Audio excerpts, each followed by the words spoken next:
ہم جو یہ کہتے ہیں نا کہ زخموں کے نشان نہیں جاتے، ماضی پہ لگے داغ مٹتے نہیں ہیں، تو دراصل ہم ان نشانوں کو مٹانا چاہتے ہی نہیں ہیں۔ ہم اپنے درد کو اپنے سینے سے لگا کر رکھنا چاہتے ہیں۔ ہمارا سب سے پسندیدہ کام بتاؤں کیا ہے؟ اپنے غموں کو، اپنے دکھوں کو اپنے سینے کے ساتھ لگا کر رکھنا، معذرت کے ساتھ۔ کیا، کیوں، کیسے، ہو گیا، نہ کرتے، کر لیتے، اسی کشمکش میں زندگی گزر گئی۔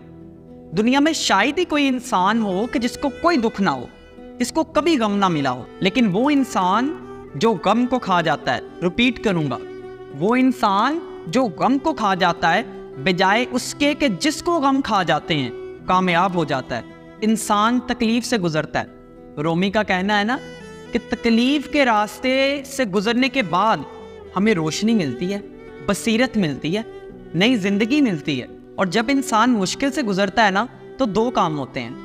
پہلا، وہ خود کو پہچان لیتا ہے، دوسرا اپنے خدا خالق کائنات کو پہچان لیتا ہے۔ ایک بچہ آگ کی طرف ہاتھ بڑھاتا ہے، آگ اس کو جلا دیتی ہے، لیکن اگر وہ جانتا ہے کہ آگ جلاتی ہے تو وہ اس میں کودے گا نہیں، وہ اس کو برے کار لائے گا۔ یہ ساری چیزیں، ساری مشکلات، سارے چیلنجز آپ کو کچھ بنانے کا ایک ذریعہ ہے، ایک رستہ ہے، لیکن ہم اس رستے پر منہ لٹکا کر اپنے پرانے غموں کو لے کر چلتے رہتے ہیں۔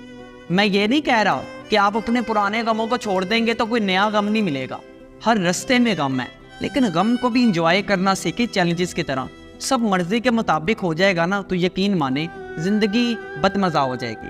انسان کے بس میں صرف اتنا ہے کہ وہ اپنا ریئیکشن بدل لے، غم کے بدلے میں رونے کی بجائے ایکسیپٹ کرنا سیکھ لے، قبول کرنا سیکھ لے کہ دنیا میں تو اکیلا دکھی بیچارہ انسان نہیں ہے، کیونکہ اس سے مایوسی بڑھے گی، انسان کا دل مردہ ہو جائے گا، اور آگے بڑھ جانا بہتر ہے۔